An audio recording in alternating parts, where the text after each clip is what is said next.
School. A place of boredom, a place of rules, a place where mischief finds fertile ground. Mr. Fitzwilliam, our history teacher, was a walking yawn. His voice droned on about ancient civilizations.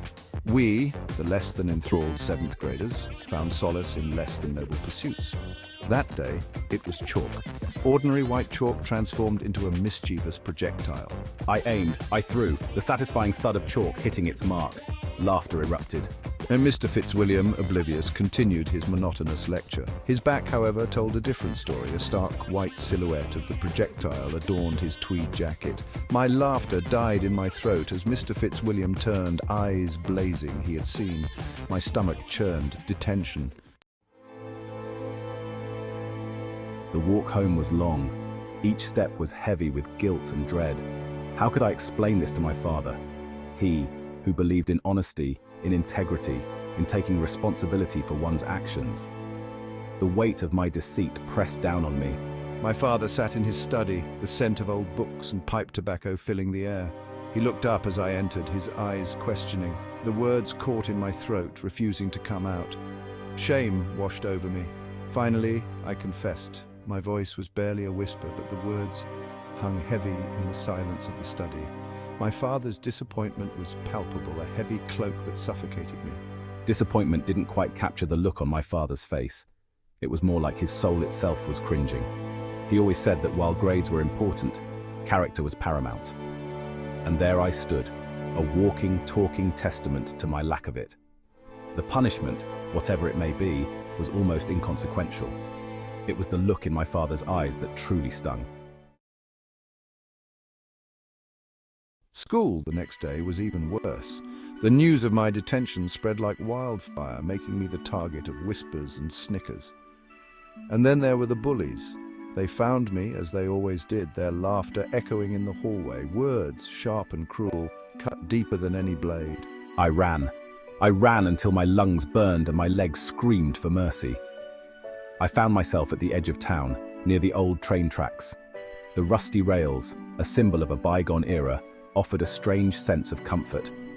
I sat there for hours, the rhythmic clang of a distant railway crossing bell my only solace. As the sun began to set, casting long shadows across the tracks, I made my decision. I would walk home along the railway line. It was a shortcut, a forbidden path that promised a solitary journey. The air was still, the only sound the crunch of gravel beneath my feet. The setting sun cast the woods in an eerie glow. I was alone, truly alone, with my thoughts and my shame. The railway tracks stretching endlessly before me seemed to mirror the desolation within me. The distant rumble grew louder. A train. I hadn't heard it approaching. Panic surged through me. There was no time to react, no time to think. The train was upon me, its horn blaring a deafening warning. The ground vibrated with its power. I closed my eyes, bracing for the impact. The deafening roar, the blinding light, the searing pain, and then silence. I opened my eyes. I was lying in the middle of the tracks, the train gone. I was unharmed, unbelievably, miraculously unharmed. I sat up, my heart pounding against my ribs. I looked around, searching for an explanation, for logic in the face of the impossible. There was nothing, just the empty tracks and the lingering smell of ozone. Ahead, the gaping maw of the railway tunnel loomed. It felt different now. Ominous, as if it held the answers to the impossible. The train, the near miss, my inexplicable survival. It all felt connected to that dark, silent tunnel. A shiver ran down my spine, a primal fear mixed with an inexplicable pull towards the unknown. The walk home was a blur. I stumbled through the door, my mind reeling. My parents were frantic. Relief washed over their faces when they saw me. I was met with a flurry of questions. Where had I been? Why hadn't I answered my phone? Was I hurt? I couldn't tell them the truth. How could I explain the impossible? So I lied. I told them I had fallen asleep in the park, that my phone had died. They seemed to believe me, or perhaps they were just relieved to have me home safe. I retreated to my room, the events of the evening replaying in my mind like a broken film reel. I looked at my reflection in the mirror. The same scared kid stared back. Yet something was different. I felt different. Older, somehow. Weighed down by a knowledge I couldn't comprehend. The train, the tunnel, my survival. It was all too much. I crawled into bed, seeking solace in the familiar darkness, but sleep wouldn't come. Not tonight. Not for a very long time. Grandma. She always had a story. Tales of old, spun from moonlight and shadows. Stories of strange creatures and impossible happenings. We dismissed them as fairy tales, flights of fancy from a bygone era.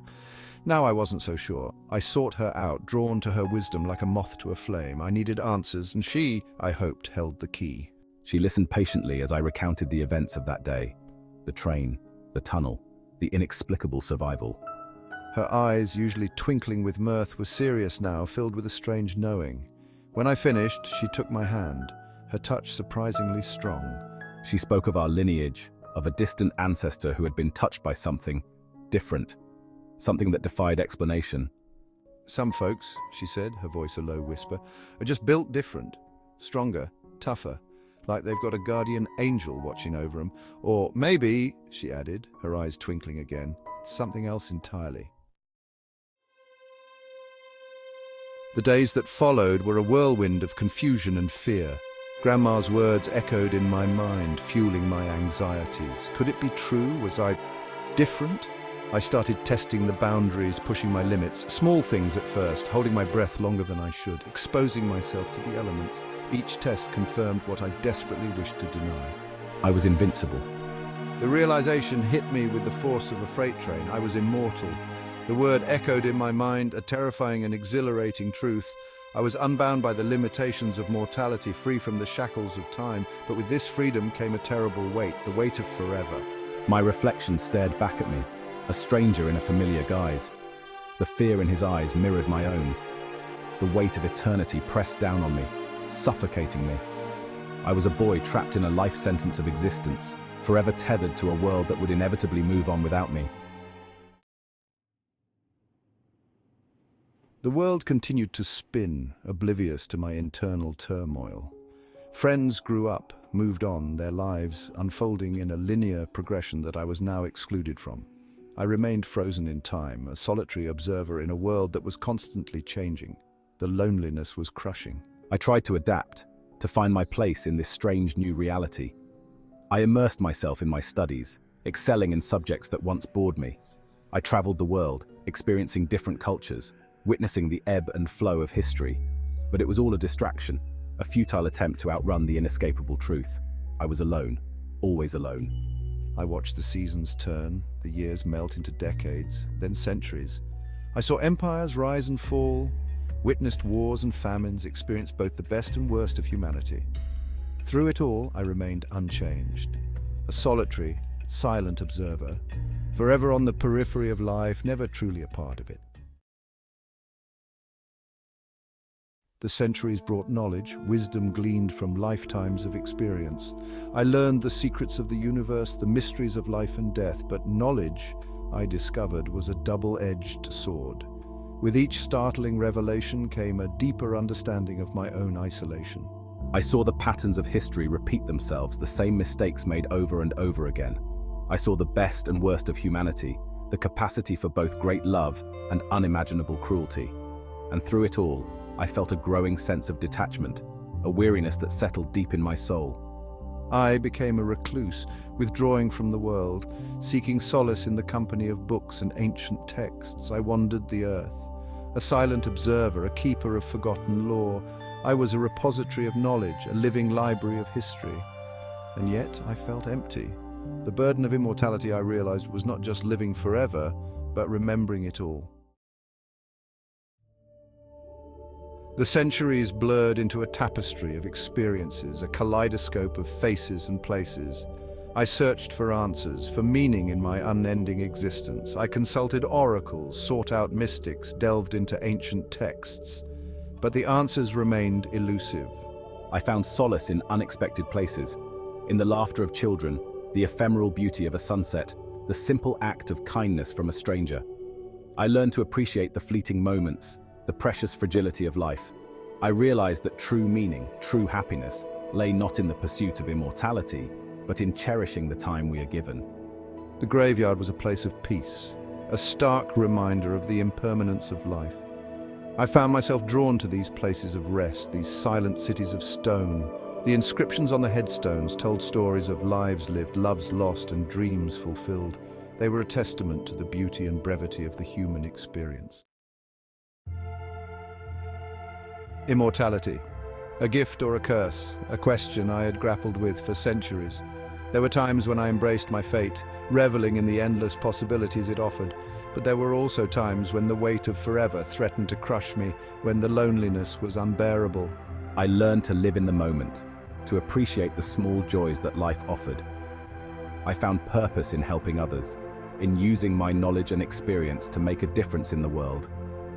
I became a silent guardian, a protector of the innocent, a shepherd of lost souls. The train tracks still held a strange allure. I often found myself drawn back to that place, to the site of my supposed death. It was a tangible reminder of my past, of the day my life took an extraordinary turn. And as I sat there watching the trains rumble by, I couldn't help but wonder, was immortality a gift or curse? The answer I realized was both. It was a paradox, a blessing and a burden. It was to be both eternally alive and forever alone. It was to be me.